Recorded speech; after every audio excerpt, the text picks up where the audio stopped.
Hi everybody, Yarn Fairy here. Very strange, I know. I'm standing and I'm in my garden. Of course, you know I just had the procedure, so I'm doing well. Why are you seeing my garden? Because several times a year I will go out to the Home Depot type garden center type place. Can't even remember the name, Lowe's. And I will buy about $100 worth of junk to go in the ground. And overnight, it will disappear. So, after doing this for several years in a row, I got smart. We have a huge rabbit and deer population. Yeah, you know where I'm going. I don't believe that all of these are rabbit repellent, but I know that that salvia right there is. I believe that the marigolds only repel people and ants. That was a carnation out there. Yeah, baby button, I'm not sure which. Butler's button, whatever. And then I was looking for 4 o'clocks and I got something called African something instead, unfortunately, which is kind of a bummer because I really needed the 4 o'clocks because this is what I thought was a 4 o'clock. Because they are rabbit repellent. But as you can see, ta-da! They're still alive. And I didn't know what to do with this wine barrel because our drip system, we didn't have any inline drips. So I stuck it into this little metal flower for now until the boys come back with my necessary stuff. And I just love the smell of night blooming star jasmine. That is just the most amazing scent in the world. So we're walking. Yes, we're walking. Isn't that amazing? I'm walking. I love it. No, we didn't kill, hi baby, that cow or that deer. These wash up in the desert from time to time after a flood. Excuse me. And forgive me my movements, but I'm taking you around to see what has devastated me the most and what has gotten me out into my garden. My baby spruce has been with me all the years we've been here. He has been full, he has been lush, he has been beautiful. And he has suffered from the years of drought.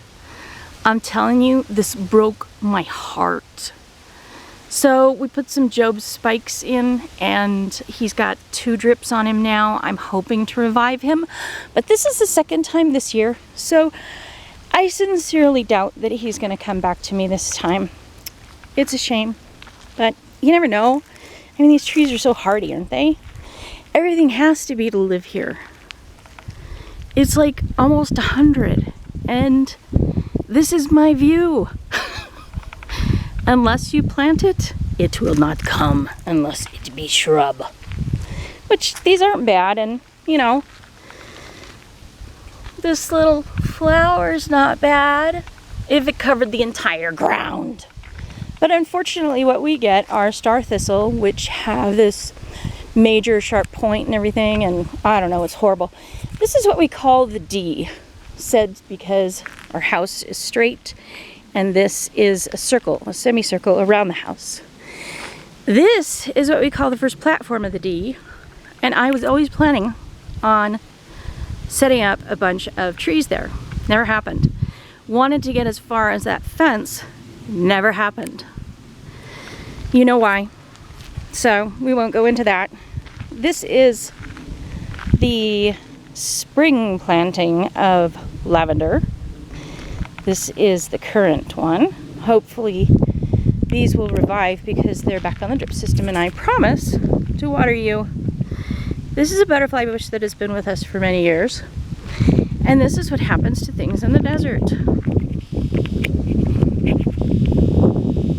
That is what we call a squiggly tree. It dies rather than lives most of the time.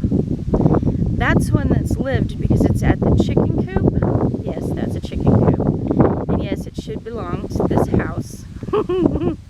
Because the shutters are identical to our dollhouse, but unfortunately our children have outgrown it. They've also outgrown chickens, so we don't keep the chickens anymore, so that thing's useless. What we do get a lot of, and I have to struggle with, are the poplars. These have been here for several years and they have done really well.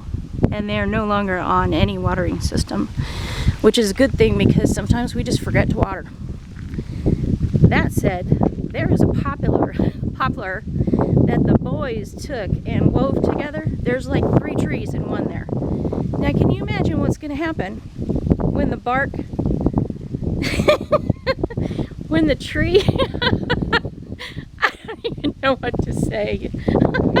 So I'm going to leave that at that. There are the only other 2 things that have survived. Those are lilac bushes, and every spring they produce a massive amount of blooms, for which I am very grateful. Also, the survivors are rose bushes.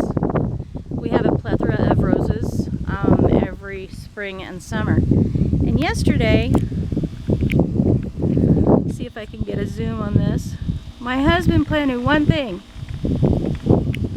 He planted that, and I hope he's watering it, because my drip doesn't get down there. You can't even see it, but I found a poplar that wasn't, oops, which way are we going? Sorry guys. I found a poplar that wasn't attached to the root, which is amazing. So I thought, why not have some fun and have a poplar someplace else? Normally, they come out of these massive roots that come out of the ground. You can see I put some stump poisoner right there, hoping to kill the sucklers that come out. We'll see. Anyway, I'm up, I'm walking, the surgery worked. Have fun, you guys, because I am.